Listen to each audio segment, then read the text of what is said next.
Okay, we've got a few updates. I've picked out the biggest ones because we want to be a little bit time conscious. I can give plenty of time to Joel in a few moments. So these are the biggest ones, and probably the biggest update this month is going to be the Gemini 3 rollout. It was just announced yesterday, so people are going to gradually see access to that over the next 15 days. Gemini 3, I've been using it especially for image and app mockups, or any kind of, like, the imagery is next level with what it can depict now in the images. The thinking model, everything it's got a full article behind this, and it shows the different benchmarks. Much more powerful, very exciting to see. Of course, this will be gradually rolling out, and the app interface gets a slight upgrade or change as well. So whereas previously you would see a drop down for 2.5 Flash and then 2.5 Pro, now it's changed. Within the app, you will see the option to choose the fast model or the thinking model. And underneath the thinking model, it actually say when you've been upgraded, it will say thinking model, and you have access to 3 Pro in that. So that's how you will know when you get access to that. So that's really exciting. The next thing, in fact, there's a whole, behind this Gemini 3 Pro update, there's a number of other releases as well. Google's launched a new coding platform called Anti-Gravity for managing agents. There's a whole host of different things. I think we'll do a deep dive into some of those in the coming weeks. But for now, the big consumer side of it is going to be access to Gemini 3.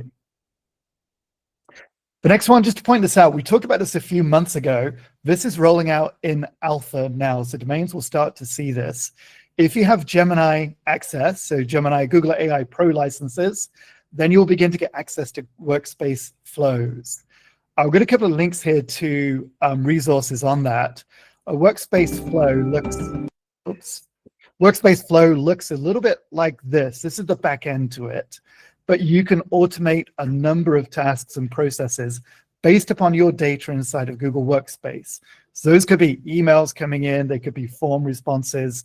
You could take form responses and send them to a chat space. You could have certain emails summarized, and just those summaries from priority senders, you could have those summarized and sent to a chat space as well, just for your review in a morning, for example. Whole host of different things. Again, I think we'll do a deeper dive into this maybe next month. We'll do a proper demo of how this works, but really exciting. And I know it's rolling out now, so just wanted to share that. Okay, to continue with the Gemini update, so VO 3.1 is the latest video generation model. And what you can actually do now is within Google Vids is you can take ingredients and mix them into a video. So you can upload perhaps a logo or an image. You can upload different items and have them be combined together. Look at a little animation that's shown there is they've got a product brand or product logo mixed with an image of a person, and then I think it's a cup of coffee or something, but it all gets mixed together to animate. So when you generate video inside of Google Vids, you can mix several things together to do that. It's very cool. There's a sprinkling of features coming to Gemini across Drive and Workspace, which look very similar, look like they've basically come from NotebookLM. And the first one of those is AI-powered overviews of PDF in Google Drive. Probably seen this before from the sort of a generate podcast feature inside of NotebookLM. Well, now you get something similar, these audio overviews. You can do this directly in Google Drive, which is great, especially for those big PDFs that we receive and want to hear a quick summary. Gemini Deep Research. So if you go to the Gemini app and if you run Deep Research, this now integrates with your data, so within your workspace contents. You no longer need to just have it search the web. You can also have this look across your Google Drive. You can select specific sources to build a research report on. Next up, I actually think this, for me, this is the biggest release for Gemini. After Gemini 3, this grounding Gemini in your sources inside of Docs, I think is a really powerful tool. So what it essentially does is when you use Gemini inside of a Google document, at the bottom, you just sort of see in the animation there, you have the option to choose sources. Now you can choose that you can select the web as a source, or you can have the sources inside, the links inside your document act as sources. So You have a project document, you have a number of links there, you can ask about those links within Gemini, within Google Docs. I think it's really powerful. It's similar to how NotebookLM works by being able to question your sources. But putting that into Docs, I think, is really, really useful. Okay, this has been, I think, fair to say, a long time coming. People are very happy to see this. Presentations in the Gemini app. Finally here, so go to the Gemini app.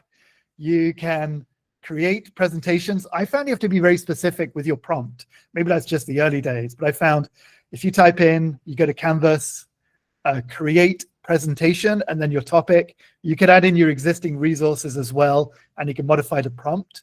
Then you can build out presentations directly in Canvas. A button will pop up, allowing you then to export that to slides. When you export it to slides, you can continue to work with Gemini to edit those. You can add more images or whatever you want to do, but you can do the bulk of the generation inside the app, inside Gemini app. This one I left in. This is not going to be a massive one, although I think there's a few geeks in this audience. LaTeX is now supported within the Gemini app. A former math teacher, I would have loved this. So you can use LaTeX directly to build out your formulas or tech documents within the Gemini app. It's a pretty cool one.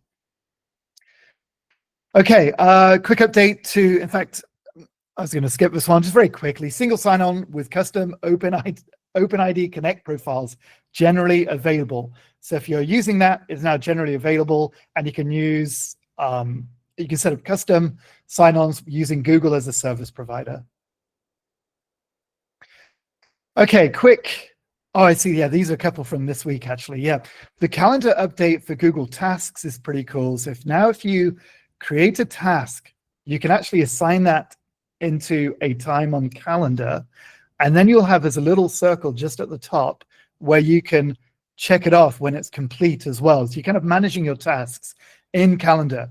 Now, this is huge. I manage all of my tasks in the Google Tasks app, but being able to do this directly on calendar really helps because you can block off time immediately for those tasks rather than just adding them to the list.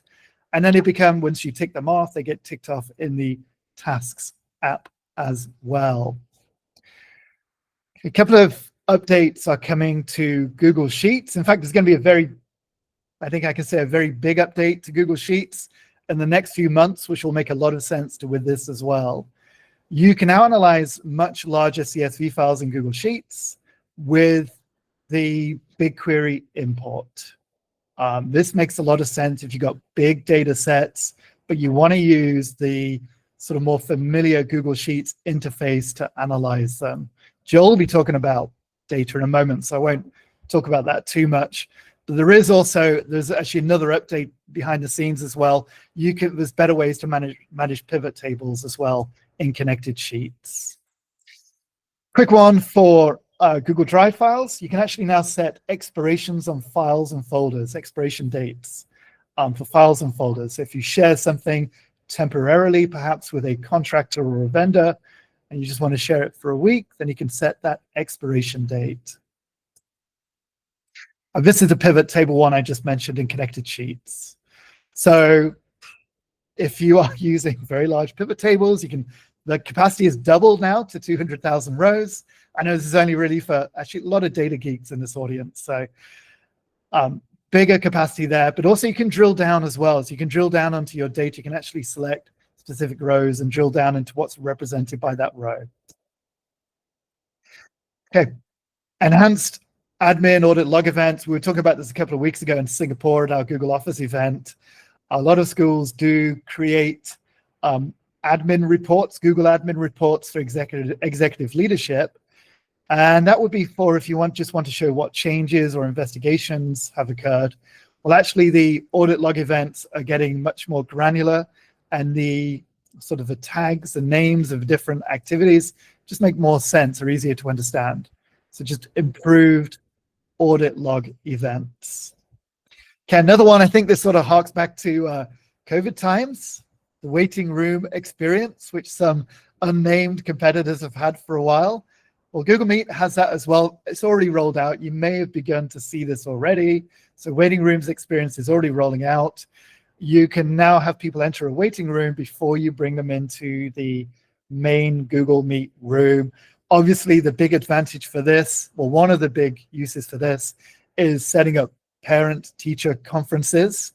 So now you can have your one link for the day, set up the schedule, and then the host of the meet, the teacher, can allow people in when it's their time. So you can have all the parents in a waiting room, and then you can bring people in when it's their time, for example. Found this information useful? We regularly share content on how to leverage Google's tools for education. Hit the like button, share this video, and subscribe for more. Ready to empower your students and teachers with the full suite of Google for Education tools? Learn more about Education Plus and other licenses by clicking the link below to speak with a licensing expert, like me.